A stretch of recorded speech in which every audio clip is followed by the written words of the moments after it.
마가복음 5장 보겠습니다.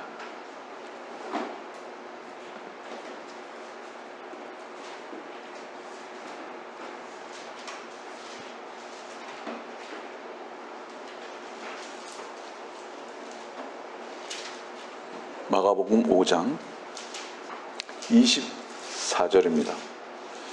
예수께서 그와 함께 가시니 큰 무리가 주를 따라가며 밀치더라. 12년 동안 유출병을 앓고 있는 어떤 여인이 있었는데 여러 의사에게서 많은 고통을 받았고 또 가지고 있던 것도 모두 호비하였지만 조금도 나아지지 아니하고 오히려 악화된지라. 그 여인이 예수에 관하여 듣고 무리 속에 들어와 뒤에서 주의 옷을 만졌으니 이는 여인이 말하기를 만일 내가 그분의 옷만 만져도 낫게 되리라고 함이라. 그러자 즉시 피의 유출이 마르고 자기가 그 병고에서 나은 것을 몸으로 느끼더라.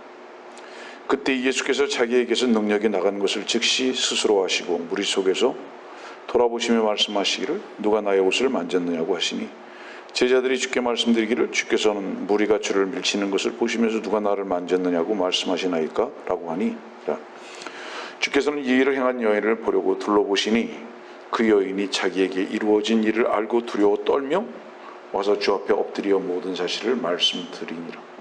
그러므로 주께서 그녀에게 말씀하시기를 따라 내 믿음이 너를 낫게 하였도다. 평안히 가라. 그리고 내 병으로부터 온전해지라고 하시더라. 24절의 말씀이 시사하는 바가 큽니다. 예수께서 그와 함께 가시니 큰 무리가 주를 따라가며 밀치더라. 어떤 일이 있었죠? 죽어가고 있는 회당장의 딸이 다시 살아났습니다. 얼마나 많은 사람들이 따르겠습니까? 여러분들 허준이가 유명하게 됐던 이유가 뭐냐 하면 거의 죽어가는 자들을 살렸기 때문입니다. 유명한 의사는 뭐죠? 남들은 고치지 못하는 것을 고치는 자가 유명한 의사죠. 이렇게 사람들이 많이 따라다닙니다. 주님께서 사람들에게는 기대할 수 없었던 어떤 일들이, 기적적인 일들이 주님의 손으로부터 이렇게 죽은 자들까지도 살리는 이런 일들이 있다 보니까 얼마나 많이 따르는지 모릅니다.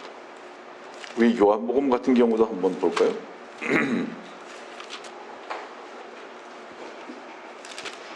요한복음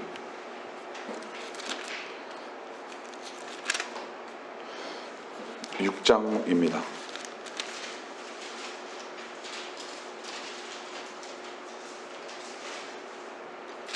요한복음 6장은 여러분들 너무 잘 알지만 오병이어의 사건이 등장합니다.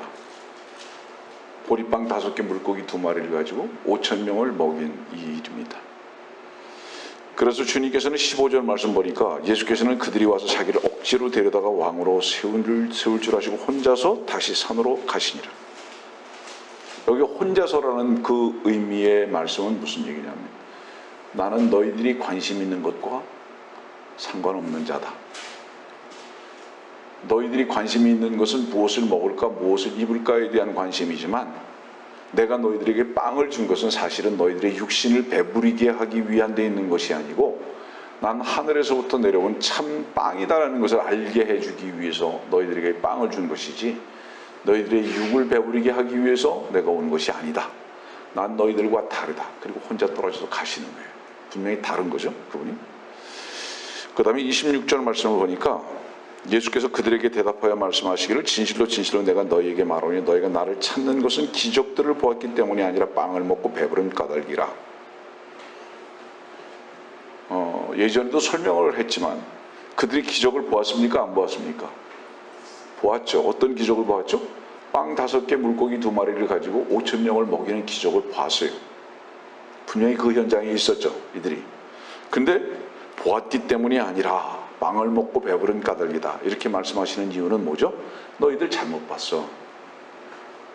그 기적을 너희들이 필요하고 너희들이 원하고 너희들의 가치 기준에서 맞는 것으로 평가했기 때문에 나를 따라오고 있지만 내가 그 기적을 행한 것은 그 먹고 배부르게 하기 위해서 그 기적을 행한 것이 아니야, 이 말씀이죠.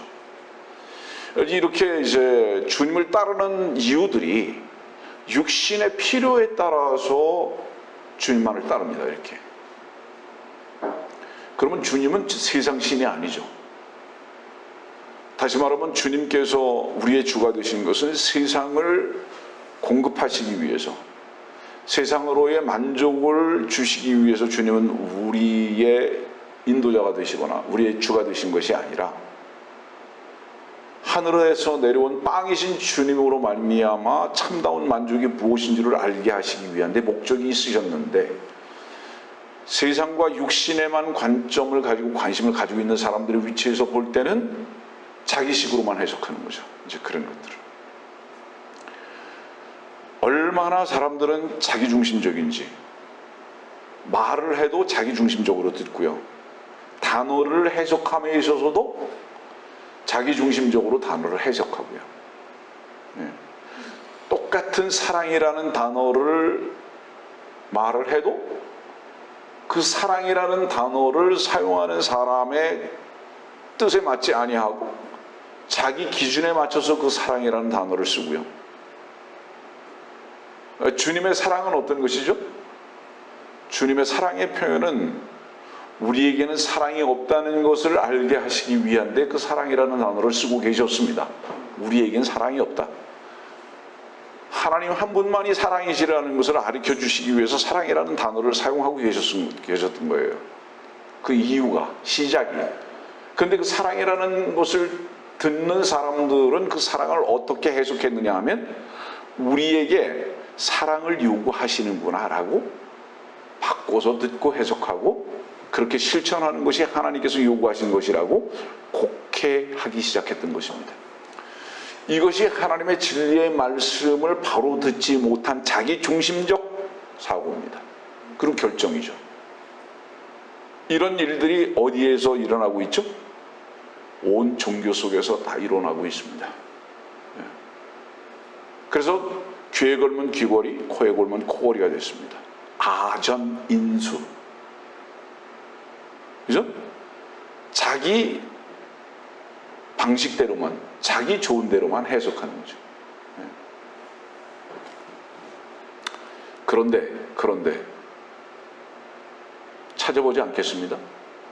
마태복음 27장으로 가면 주님을 따르던 제자들까지도, 죽기까지 따르겠다고 했던 베드로까지도 한 사람도 남지 아니하고 주님을 다 배반하고 떠납니다.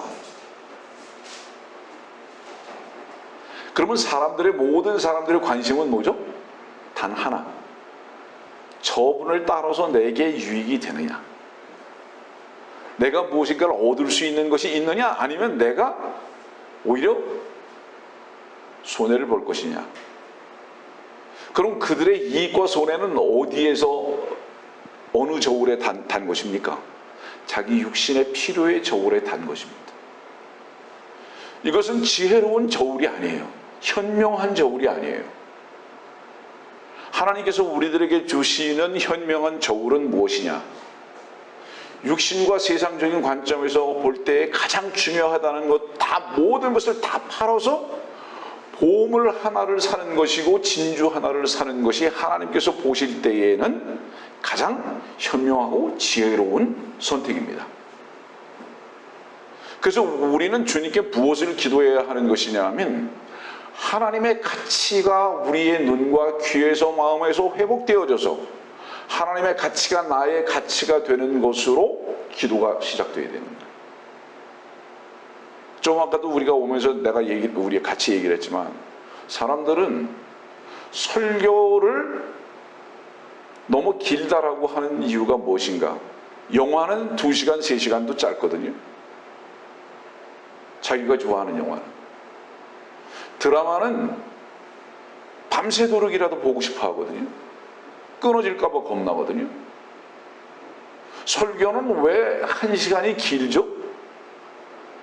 자기의 기쁨이 아닌 거예요.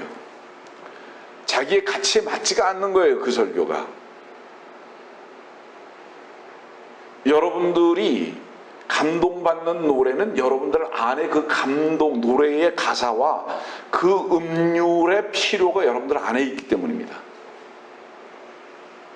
우리들이 무엇을 듣기를 원하느냐 하면 무엇을 보기를 원하고 무엇을 갖기를 원하냐면 우리 속에 있는 가치를 듣기를 원하고 보기를 원하고 즐기기를 원하는 겁니다. 그래서 그것이 오히려 반대되는 것들이 나타나면은 어때요? 귀를 막거나 눈을 감거나 아니면 배척해버리는 겁니다. 이게 자기중심적이죠.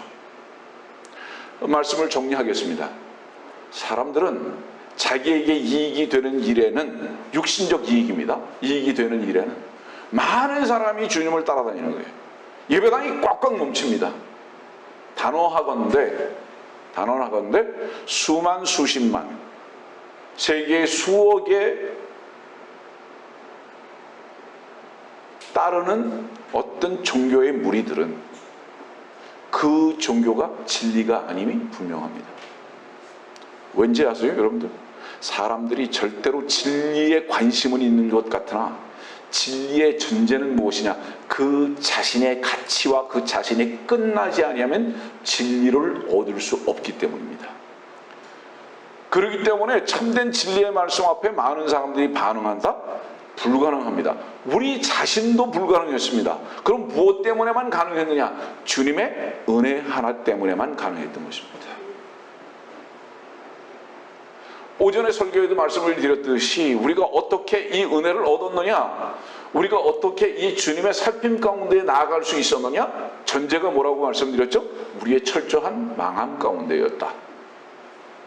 우리의 철저한 실패 가운데였다. 그런데 우리가 가장 두려워하고 가장 싫어하는 것은 무엇이냐면 우리가 망하는 것과 우리의 실패입니다. 이것이 얼마나 우리를 두렵게 하는지.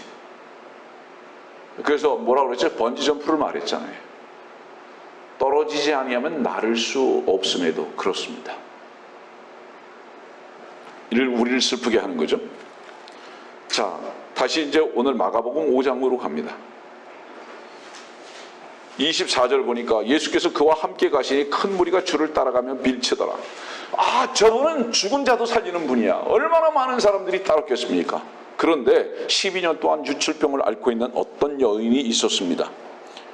의사에게서 많은 고통을 받았는데 조금도 나아지지 않고 오히려 악화됐습니다.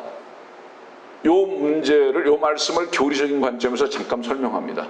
유출병은 생명을 날마다 허비하는 겁니다.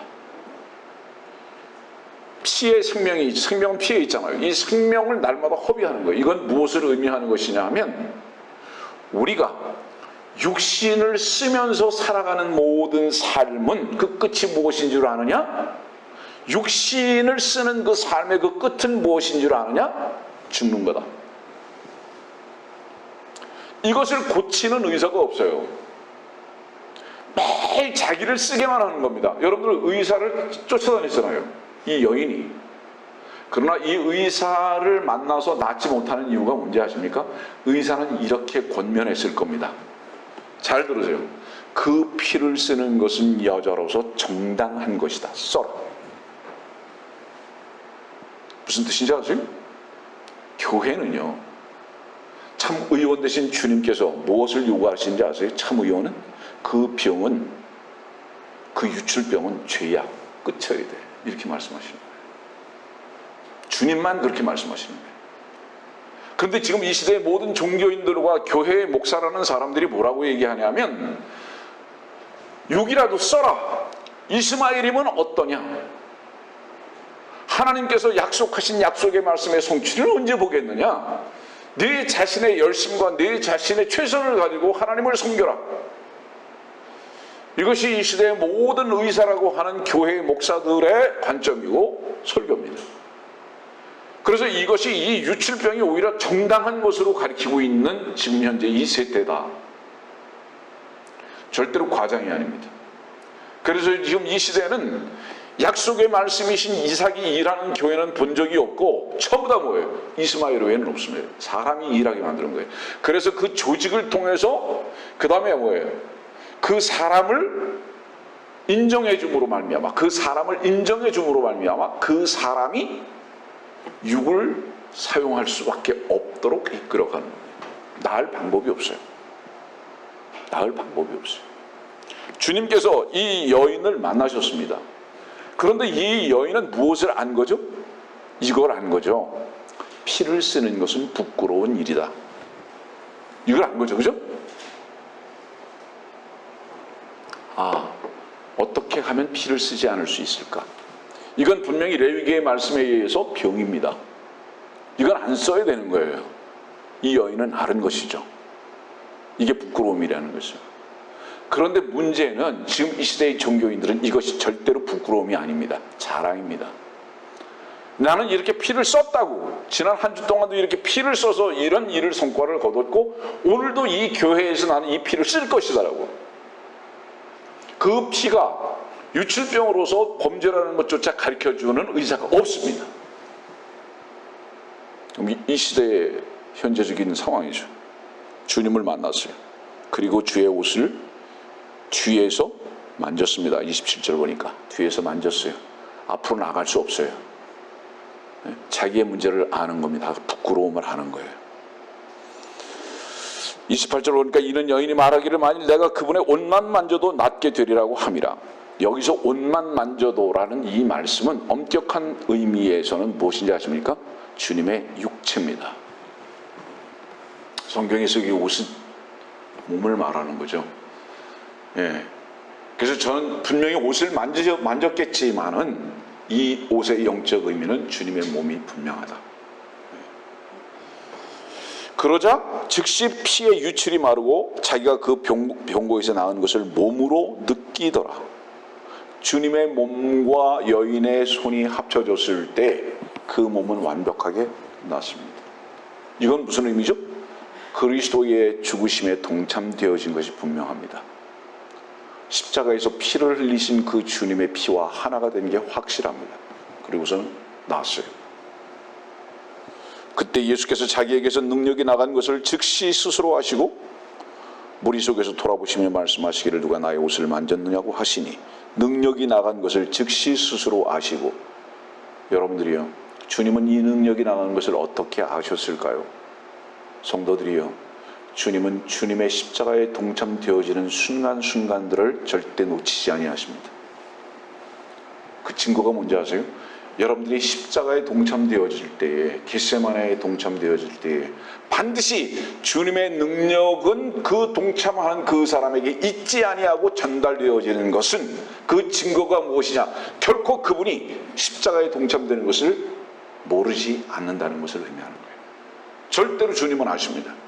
여러분들이 참으로 능력자가 되기를 원하십니까? 여러분들의 피가 부끄러운 줄 아세요.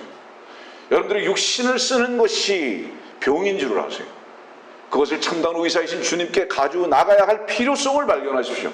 그렇게 됐을 때 여러분들은 그리스도의 십자가에 동참되어지는 그 순간에 여러분들의 육체는 끝나는 거예요. 그리고 병에서 납니다. 31절입니다. 제자들이 주께 말씀드리기를 주께서는 무리가 주를 밀치는 것을 보시며 누구 나를 만졌느냐고 말씀하시나이까? 라고 하니, 이 말씀은 오늘 제가 이렇게 여러분들에게 전하는 거예요. 그 많은 사람들이 밀치잖아요. 그렇잖아요. 근데 누가 나의 옷을 만졌느냐? 주님께서 모르셨을까요? 능력이 나가는 것을 아셨는데 모르셨을까요? 아시죠? 제자들에게 질문한 이유가 뭐죠? 왜 질문하셨을까요? 너희들 아느냐? 이 능력을. 너희들은 이 능력을 아느냐? 그 다음에 또 하나 뭐죠? 너희들 속에 무엇이 있는가 내가 이런 일들을 통해서 한번 알아보자, 이 말이죠. 그랬을 때 제자들은 즉각 뭐라고 얘기하는지 아십니까? 무리가 주를 밀치는 것을 보시면서 누가 나를 만졌느냐고 말씀하시나이까? 이게 무슨 얘기예요? 아니, 주님 이상합니다. 이해가 안 됩니다. 이렇게 많은 사람들 중에서 누가 만졌는지 어떻게 합니까? 우리가 주님을 향해서 뭐라고 말하는 거죠? 이해가 안 됩니다. 주님을 향해서 불평하는 거죠. 이치적으로 볼 때는 제자들의 말이 맞아요. 이 말이 맞는 거예요. 주님께서 그 이치를 모르실까요? 아니죠. 그래도 주님께서 물어보셨어요. 그들 속에 무엇이 있는가를 알기를 원하시는 겁니다. 그들 속에는 항상 자기의 옳음만 있는 거예요. 자기의 생각만 있는 거예요. 자기의 경험만 있는 거예요. 이 여인은 자기 생각, 자기의 옳음, 자기의 경험에서 죽고 주님의 옷을 만졌을 때 나았음에도 불구하고 이제 이 제자들은 주님과 동행한다고 하면서도 자기의 관념, 자기의 생각, 경험을 내려놓지 아니한, 아직도 자기 자신을 부인하지 않은 것이 확실하게 드러났습니다. 우리들의 불평과 불만은 하나님을 향해서 이해할 수 없음을 우리는 무엇 속에서 발견해야 하는지 아세요? 주님과 하나 되지 않았다. 이거를 알기를 바라는 거예요. 오늘의 이 말씀 속에서.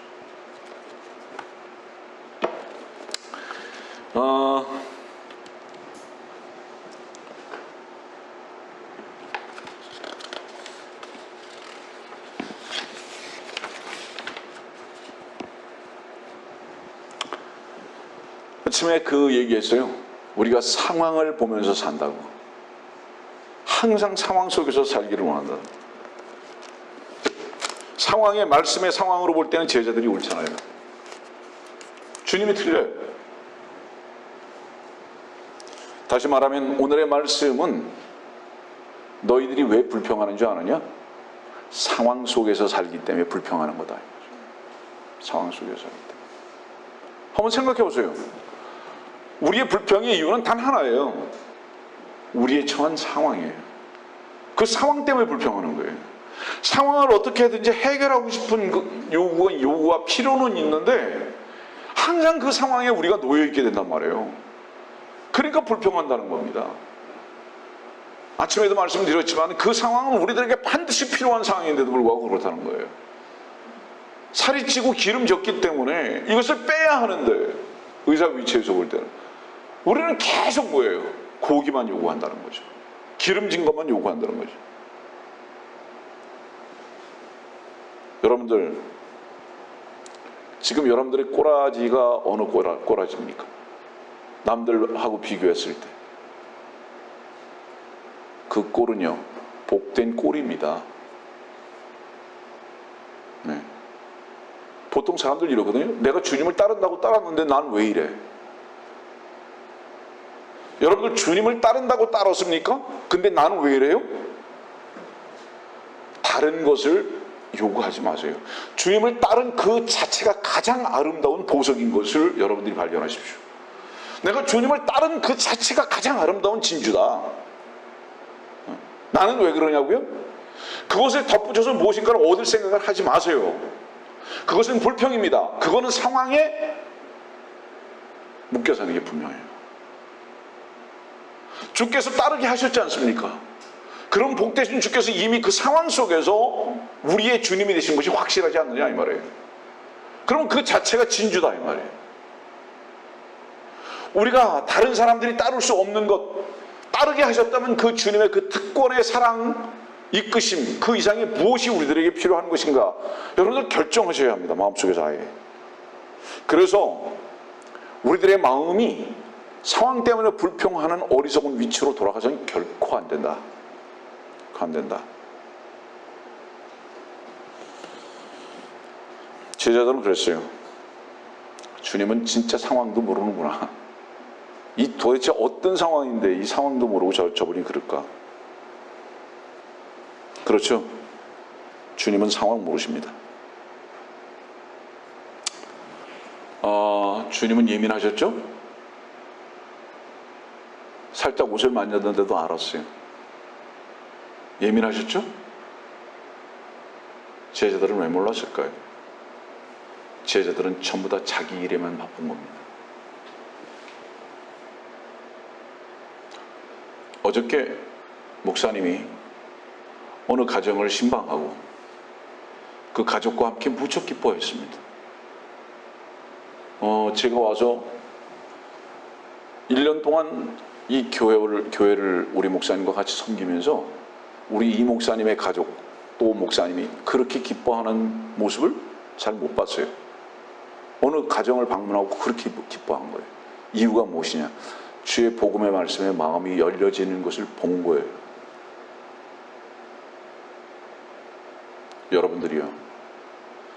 여러분들이 상황에 묶여 살면 절대로 주의 복음과 구원에 둔감해질 수밖에 없습니다. 관심이 없어요. 상황에 묶여 사는 사람들의 공통적 특징이 뭐냐? 저 사람을 만나서 내게 이익이 있을까? 내게 기쁨을 줄까? 저 사람을 만나면 내가 기분이 나쁠까? 손해가 올까? 이거 하나 외에는 계산하지 않아요. 거기에는 무척 민감합니다. 그러나 주님 앞에서 말씀과 주님의 일에 묶여 있는 그 예민함 가운데 사는 사람의 특징은 뭔지 아세요? 누구를 만나든지 개인적인 이익과 즐거움이나 어려움에 대한 부분은 둔감해지고, 저 사람에게 참으로 필요한 것이 무엇일까? 주의 복음은 들었을까? 진심으로 이 문제 앞에서 가장 민감해집니다. 여러분들은 이 부분 앞에서 언제 민감했습니까? 되돌아보세요. 신앙적 상태가 좋은 사람의 공통적 특징은 무엇이냐? 반드시 이 문제 앞에서 민감합니다. 찾아다닐 필요가 없어요. 구원의 복음을 전하기 위해서. 만나는 모든 사람들에게 민감해집니다. 이 부분 앞에서. 가까운 친구가 있는데도 관심이 없어요. 가까운 식구들이 있는데도 관심이 없어요. 그 식구들과 그 친구들을 통해서 육신적인 즐거움을 나누는 것만 관심이 있지, 이 구원의 주님 진리의 말씀, 생명의 말씀을 전하는 데 대해서는 둔감해지고 있다면, 그거는 그 사람들의 문제가 아니라 이미 말씀 앞에 무감각한 그들과 하나 되어 있는 것이 분명한 겁니다. 독립체예요. 이 제자들은 그랬습니다. 주님의 관심과 무관했던 거예요. 이 여인의 관심과도 무관했던 겁니다. 여러분들은 어떠십니까?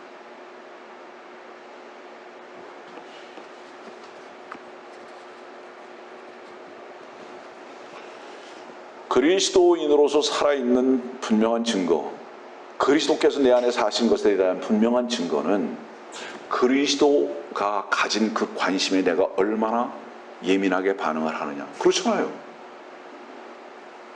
여러분들이 사랑하는 사람을 만나보세요. 미워하는 사람을 만나보세요. 그 사랑과 미움이 내 안에서 얼마나 심각한지 항상 그것으로 인해서 반응하게 됩니다. 주께서 여러분들 안에 그리스도로 살아계신 것이 확실하다면, 그분께서 주가 되신 것이 분명하다면 입증하셔야 되는 거 아닙니까? 무엇이 입증되는 거죠? 주님의 민감하심에 내가 같이 반응할 수밖에 없는 거 아닙니까?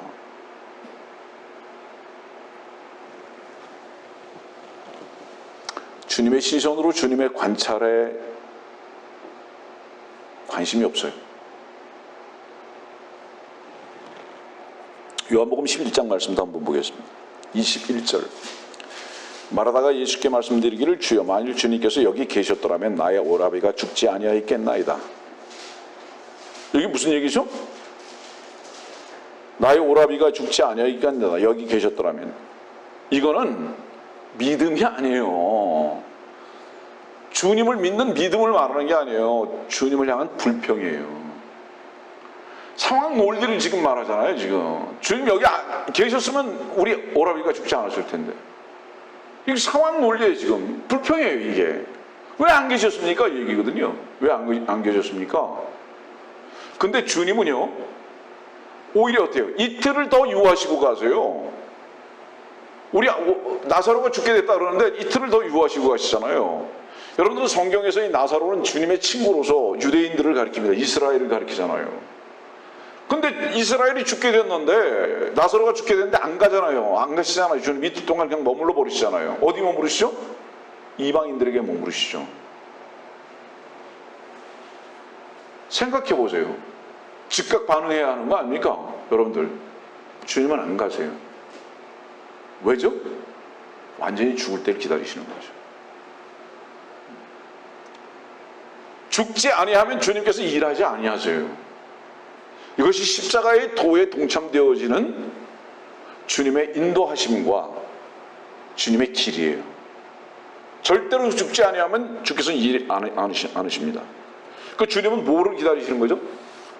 난 죽기를 기다렸다. 오히려 냉정하신 거죠.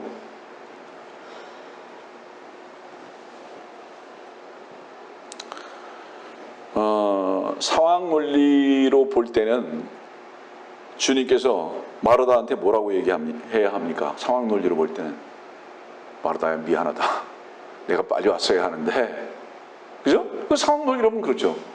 미안하다, 내가. 나 용서해라. 여러분들, 상황 논리 속에서는 항상 주님이 잘못하시는 것 같아요. 우린 급해요. 우리의 필요는 날마다 절실해요. 근데 주님이 안 들어주시는 것 같아요. 그러니까 소나무 뿌리가 뽑히는 거죠. 그러니까 금식하고 야단 법석 치는 거고요. 새벽 기도하고 철야 기도하는 거죠. 주님, 나 금식하겠습니다. 무슨 얘기죠? 안 들어주면 나 죽을 거야, 이 말이죠. 방에 딱 들어가가지고 엄마 아빠가 문 두들기면서 밥 먹어. 나 죽을 거야. 문 안 여는 거죠. 주님은 어떻게 하시죠? 여러분들은 그래, 내가 잘못했다, 문 열어주라, 내가 네 어떻게 해서든 먹이려고 그러죠. 주님은 뭐라고 그러시죠? 죽어라. 그래, 난 너 죽을 때까지 내가 기다릴게. 얼마나 냉정한 분이신지. 주님의 사랑의 표현과 우리의 표현의 차이죠. 그럼 뭐죠? 금식한다고요, 새벽 기도한다고요, 뭐 달라고, 해결해 달라고. 밖에서 이런 말씀을 들으시는 분들은 충격을 받으시겠지만 주님께서는 결코 듣지 않으십니다. 돈을 갖다가 보따리로 싸서 교회에 바쳐보세요. 절대로 주님은 안 들으십니다. 온 교회가 합동으로 기도해도 안 들으십니다. 주님은 기다리십니다. 무엇을? 죽을 때까지를. 왜냐하면 주님은 돈이 필요한 것도 아니고, 주님은 열심히 필요한 것도 아니고, 주님은 많은 사람들의 합심한 기도를 필요로 하시는 것도 아니고, 주님은 죽기를 기다리고 계신 겁니다. 우리의 열심과 우리의 추구와 우리의 모든 가치가 죽기를 기다리시는 분인 거예요, 주님은. 그래서 우리의 이치하고 전혀 주님은 다른 데서 일하고 계시다. 많은 사람들이 주님의 사과를 받기를 원하는 거예요. 주님, 나 이렇게 기도했는데, 나 이렇게 교회 봉사했는데 안 들어주십니까? 예, 안 들어주십니다. 주님을 범죄에 동참시키려고 하는, 공범이 되려고 하게 하지 마십시오. 주님은 절대로 공범자가 되실 수 없습니다. 주님은 오직 선으로만 가십니다. 로마서 4장 19절 말씀 보니까, 그가 믿음이 약해지지 아니하여 약 100살이 되어서도 자기 몸이 이제 죽은 것으로 생각지 아니하고 또 사라의 태도 죽은 것으로 생각지 아니하였느니라. 이 말씀이 왜 이렇게 아름답게 기록됐는지 아세요? 아브라함은 그런 거예요. 상황? 난 모르겠다. 이 말씀이에요. 여기 지금 믿음을 말하는 게 그거예요. 상황? 난 모르겠다. 나도 이제 죽을 때 다 됐고, 내 아내도 다 완전히 끝났다. 다 끝났다. 여러분들 보세요. 가장 비참한 건 뭔지 아세요? 외적 상황이 끝난 것은 비참한 게 아니에요. 자기가 끝난 거예요, 자기가. 그리고 가장 가까운 자기 아내가 끝난 거예요. 이보다 더 비참한 일이 있습니까? 완벽하게 끝난 거잖아요.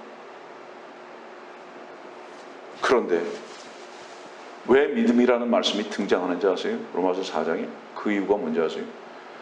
완전하게 나도 끝났고 완전하게 내 아내도 끝났는데 한 가지 남아있는 거 있다. 이제 안다.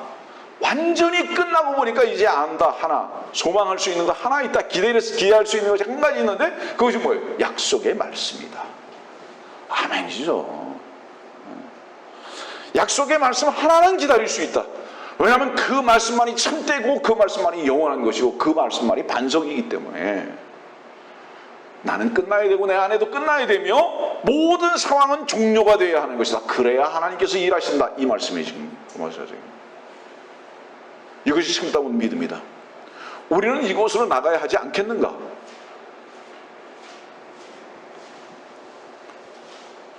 주님께서는 물에서도 걸으시죠? 폭풍 속에서도 잠자실 수 있는 분이죠? 그랬죠? 왜죠? 그분 자신이 말씀이시기 때문에. 그분 혼자 일하셔야 하기 때문에. 그래서 제자들이 일하는 것은 주님은 죄로 여기시는 겁니다. 제자들의 몸부림을 주님은 무력해 하시기 위해서 그분은 주무시는 겁니다. 동참 안 하시는 거예요. 공범되기 싫으신 겁니다. 주님은. 시편 62편 5절 보니까 내 혼아 너는 하나님만 기다리라. 나의 기대가 그로부터 오는도다. 오직 그만이 나의 반석이시며 나의 구원이시라. 그는 나의 요새시니 내가 요동치 아니하리로다. 나의 구원과 나의 영광이 하나님께 있으며 내 힘의 반석과 내 피난처도 하나님께 있도다. 어느 때나 그를 신뢰하라. 너희 백성들아 너희 마음을 그분 앞에 쏟아놓으라. 하나님은 우리를 위한 피난처시로다. 셀라. 야, 이 마지막 말씀이 셀라라는 말씀으로 딱 그쳐지는 이유가 뭔지 아세요? 주님의 재림 직전에 그 엄청난 대환란 가운데에서, 그런 상황의 엄청난 고통 가운데에서, 절망 가운데에서 하나님을 기다릴 수 있는 소망이 있다는 것, 그분이 우리의 모든 피난처시고 구원이시고 그분만이 반석이시라는 것을 노래할 수 있다는 것. 언제? 모든 절망 가운데에서. 그래서 마지막을 셀라 이렇게 장식하죠.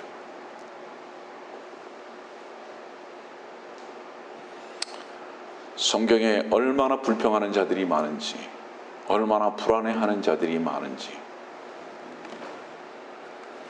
아직도 불안해하고 있다면 분명한 한 가지 남아있는 증거, 뭔가 남아있습니다.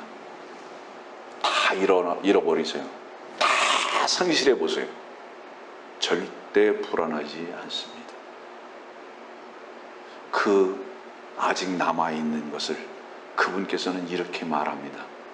그것마저 달라고. 그러면 네가 비로소 나의 모든 보존과 풍성함 가운데로 들어올 수 있을 것이라. 그때 비로소 아버지 집에 풍성한 것이 뭔지를 알게 될 것이고, 너는 고기도 먹을 것이고 좋은 옷도 입을 것이고 신발도 신을 것이고 잔치도 할 것이라고. 굶어 죽게 되는 것을 나는 기다린다고 말씀하십니다. 여러분들이요, 주님께서 우리를 풍성케 하시는 이 일은 우리의 생각과 완전히 다르십니다. 주님이 주무십니까? 주께서 늦게 반응하시는 것 같습니까? 주님께서 실패케 하시는 것 같습니까? 주님의 영광, 풍성하심, 주님의 온전한 보장 가운데로 우리를 데려가시기 위해서 아직 그 때를 기다리고 계십니다. 주님만이 풍성하심을 분명히 믿고 기다리는 현명한 그리스도인, 그것이 우리들의 이름이 되어야 할 줄 압니다.